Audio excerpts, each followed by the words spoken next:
Le 107.7 à la foire du livre de Brive.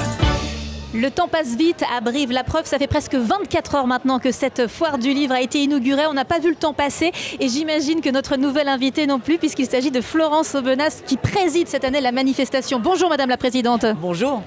Ça va, vous tenez le choc, le rythme est assez intense, j'imagine ? Le rythme est intense, mais c'est ça qui est marrant à Brive, c'est que ça va très vite, on voit des gens nouveaux tout le temps.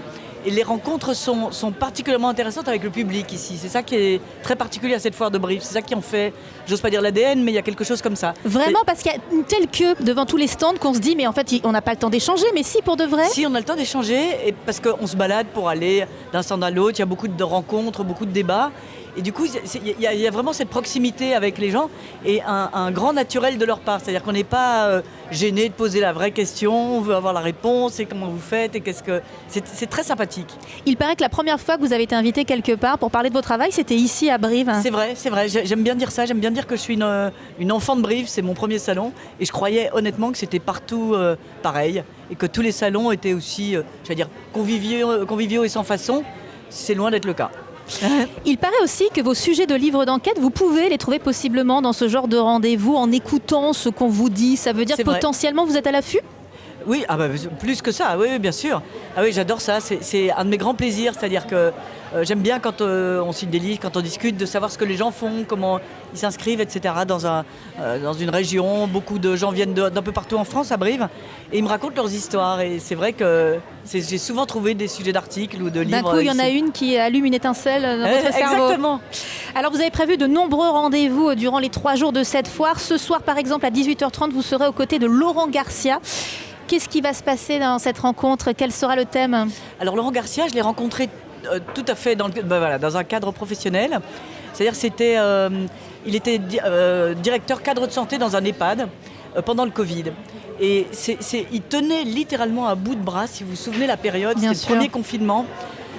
Les gens étaient en panique, l'EHPAD était absolument fermé, c'était une bulle close et les gens avaient vraiment peur de sortir. C'est-à-dire que, vous vous souvenez, on avait l'impression de marcher avec la mort au-dessous de nos têtes. Exactement, on ne savait pas au début. On ne savait pas où on était, il n'y avait ni masque, ni vaccin, ni rien de tout ce qu'on a depuis.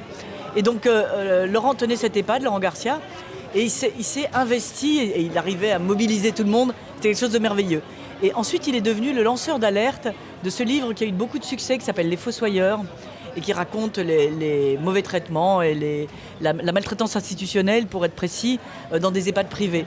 Et c'est lui qui a été à l'origine du livre en dénonçant ça, en racontant ce qui se passait dans les EHPAD privés. Et donc vous vouliez le faire entendre dans le cadre de cette foire. Voilà, et qu'est-ce qu'un lanceur d'alerte ? Comment ça marche ? Est-ce qu'il a eu peur ? Comment s'est passée sa vie après ?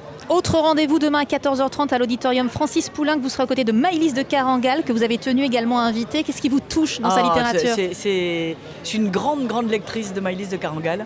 Et vous savez, quand j'ai un peu un pied de chaque côté, c'est-à-dire que j'écris des livres, mais à la fois j'interviewe des auteurs. Enfin, je suis journaliste, donc j'ai un petit peu cette double casquette. Et elle, je me suis toujours demandé, mais comment elle fait ? Et donc, elle est trop forte. J'espère avoir la réponse. Ah bah oui, C'est pas sûr. Bon, le programme est donc riche, on l'a compris. Hier soir, vous étiez au théâtre aux côtés de Bruno Solo pour une rencontre également autour de Georges Simenon. Est-ce que pour l'instant, vous êtes une présidente heureuse ? Très heureuse. Et si j'avais eu le moindre doute, je n'aurais pas accepté.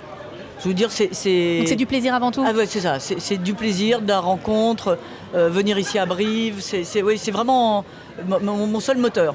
C'est de l'envie d'être là. Ça se sent. Florence Aubenas, présidente de la foire du livre de Brive, merci beaucoup d'être venue nous voir. Prochain rendez-vous sur cette antenne depuis la halle Georges Brassens à Brive, demain dès 10h20 très précisément, avec de nouveau un très beau programme. Je vous propose François Bégodeau, Laurent Geoffrin, Emma Green et un certain Jean-Baptiste Andréa. J'ai hâte d'y être. À demain. Le 107.7 à la foire du livre de Brive.